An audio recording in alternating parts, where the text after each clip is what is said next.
So, hey guys, and welcome to Friday again. I hope you've had a good week so far, and let's get into Friday's discussion. And now, Friday's discussion is an interesting one today because it's not actually about a specific card, it's about a kind of section of cards that I've given the title Power Traps. Now, Power Traps, in my eyes, are not traps that have two effects, even though these traps do, but they're not just any trap that has two effects, like for instance Starlight Road, which does negate things but it also special summons a Stardust. That doesn't count in my eyes as a power trap. What a power trap is, in my eyes, there's two types. There's one that gets an effect when you activate it, but it also has a backup effect if it gets destroyed. And second, a trap that can be activated on the field, but then also get a secondary effect in the graveyard. Now, these traps have kind of come, there's not many, there's a few. I thought there was more than this actually, but there are not many, but there are some good ones. They've kind of come up in various packs, probably since kind of, I think the earliest I've got in here is probably from Yugioh's pack, the beginning of kind of 5Ds. Mainly, I think, yeah. Actually, no, maybe Gladiator Beasts was the first one I actually got in when they came out. But anyway, yeah, these are the power traps, and now I just want to get your kind of thoughts on these kind of traps, because I kind of think sometimes that Konami are testing with these kind of traps because they're a bit like other variants of continuous traps a lot of times. And they just have these kind of added effects. For instance here, Breakthrough Skill is very much like Fiendish Chain, but it has these double effect instead of just being one on the field. And also these ones that happen when you get destroyed do have some pretty good effects. And a lot of these cards don't see much play. Some of these Breakthrough Skills aren't out in the TCG yet. But some of these cards actually do see play and have been mentioned before by some top players. So I'm just going to go through some of these power traps, as I call them. I just kind of want your thoughts on them.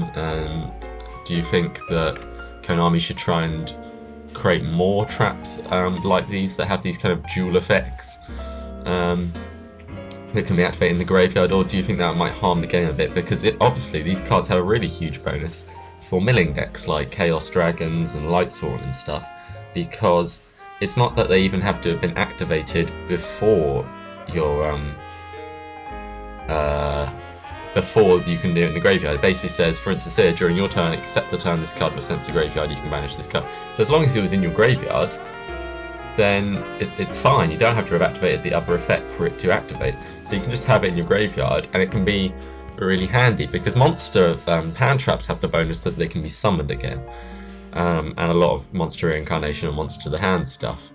And there are a few power spells as well, but I didn't want to really go through those because I think they're a bit more well known. But power traps do have this effect as well, because traps obviously can't as easily get back into the deck or hand, so having this added effect's really handy. But anyway, let's get straight into it, and the first one is I think going to be one of the best power traps that's come out, is Breakthrough Skill. Now Breakthrough Skill, has not come out in the TCG yet, but it is target one face-up effect monster your opponent controls. Until the end of this turn, negate that target's effects. During your turn, except the turn this card was sent to the graveyard, you can banish this card from your graveyard, target one face-up effect monster your opponent controls, negate that target's effects during this turn.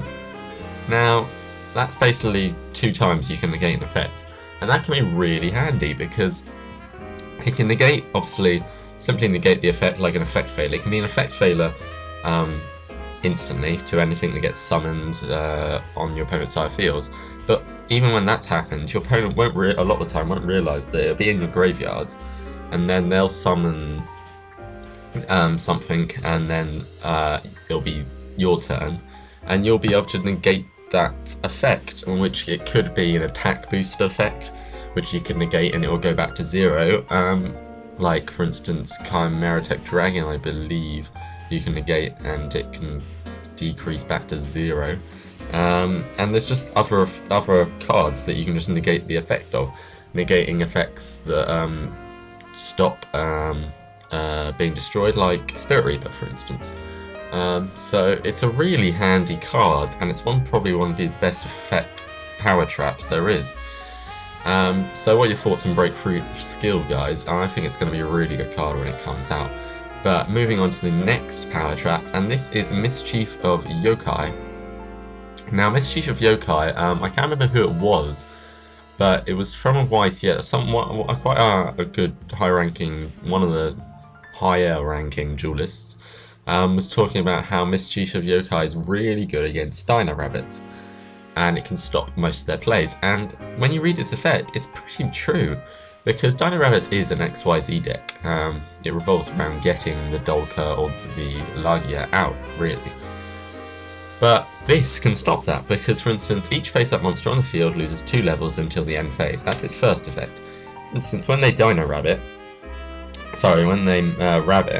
use its effect, special summon 2 Saber Sorcerers, whatever, you then chain this, they both become level 2.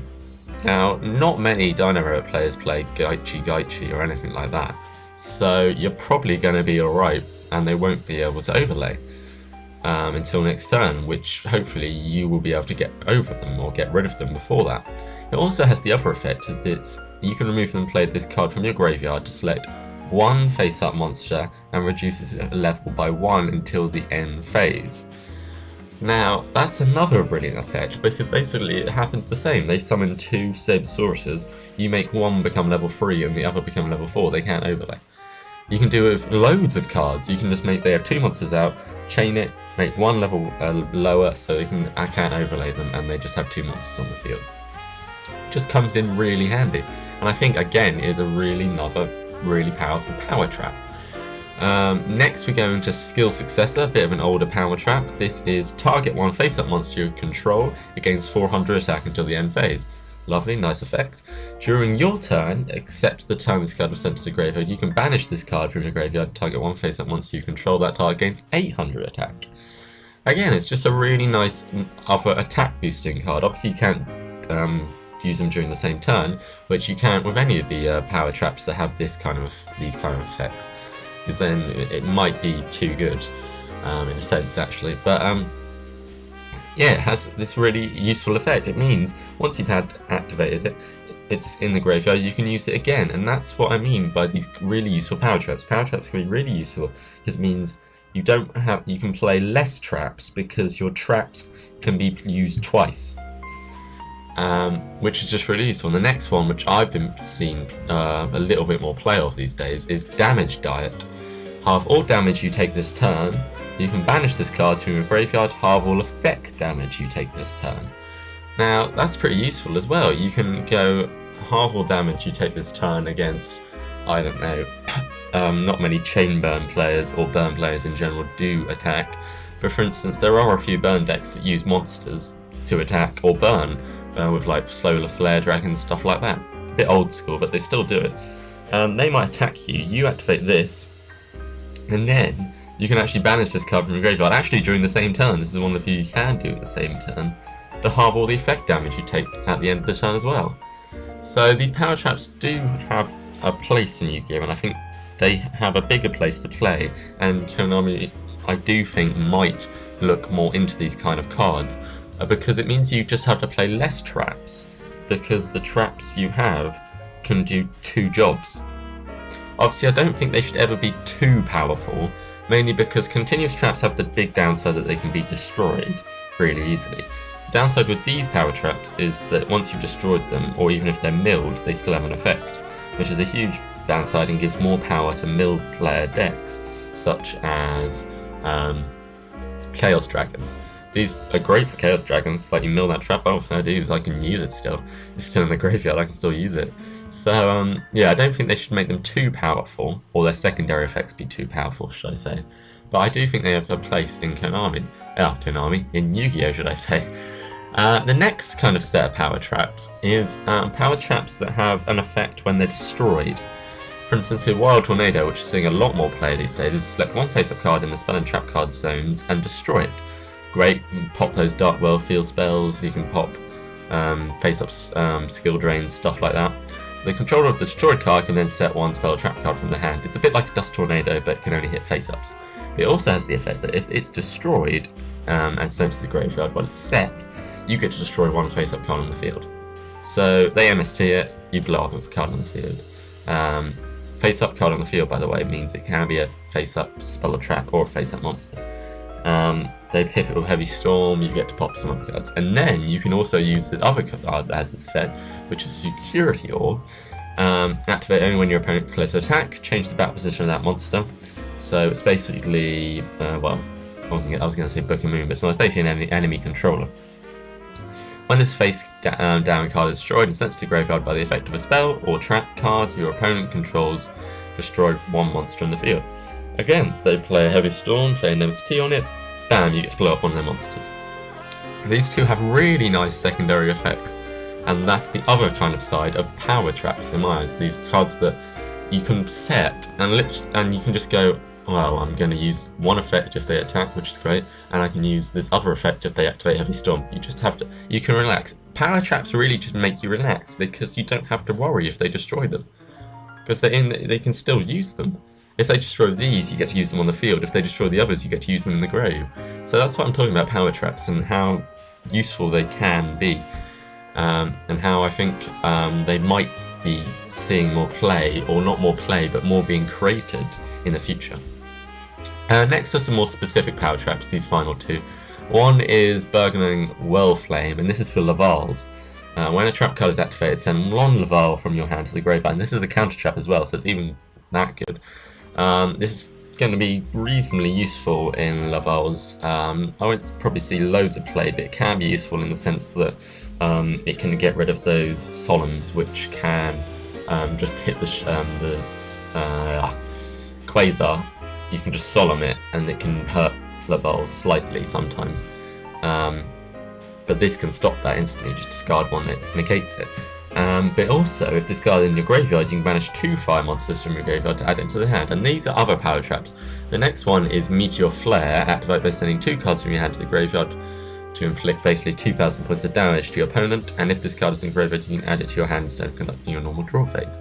Now these both add into your hand. So again, these other, actually the third bit of power traps is basically traps that can bring themselves back to your hand and be alright. So yeah, these are kind of the 3 different sides of power traps, and just power traps in general. I just wanted your thoughts on them, guys. It's a bit of an odd discussion because I did think of doing something else, but I kind of just came to me a few days ago and I kind of thought this might be quite interesting. But yeah, power traps.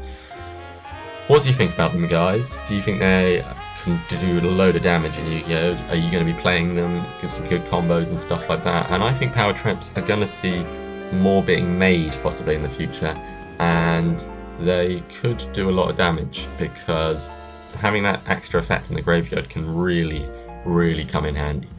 So yeah, what do you think about these power traps, guys, and your thoughts? So hope you've enjoyed this video, guys, and see you around. Cheers.